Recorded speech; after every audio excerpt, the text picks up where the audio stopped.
Welcome to our channel. Today we how to restore Atlassian Trello boards after accidental deletion. Quick tutorial step by step clearly. If you accidentally deleted a Trello board, don't worry. Restoring it is straightforward, and I'll guide you through the process. First, open your Trello account and log in. Once logged in, navigate to the home page. In the top right corner, locate your profile icon. Click on the profile icon to reveal a drop-down menu. From this menu, select the option labeled More. This will direct you to additional board management options. Next, click on Archived Boards. Here, you'll find a list of boards that you have archived. Look for the deleted board in this list. If you find it, click on the board to open it. Once the board is open, find and click on the Send to Board button. Confirm that you want to restore the board. After restoration, return to your home page. Your board should now appear in your active boards list. If you do not see it, return to the Archived Boards section.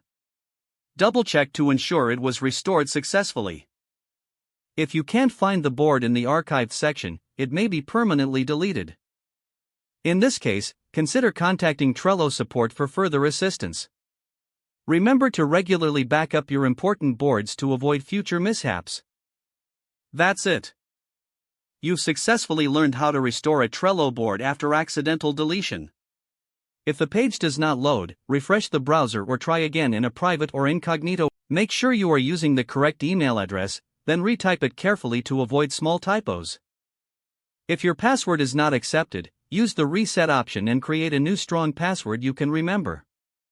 Check your spam folder for verification or security emails, then complete any requested confirmation steps. Enable two-factor authentication if available to improve account security and reduce unauthorized access risk. After signing in, review your profile details so your contact information and settings are accurate and current. If you see an error message, note it down and try again after restarting your device and internet connection. Don't forget to like this video and subscribe to our channel for more step-by-step tech guides.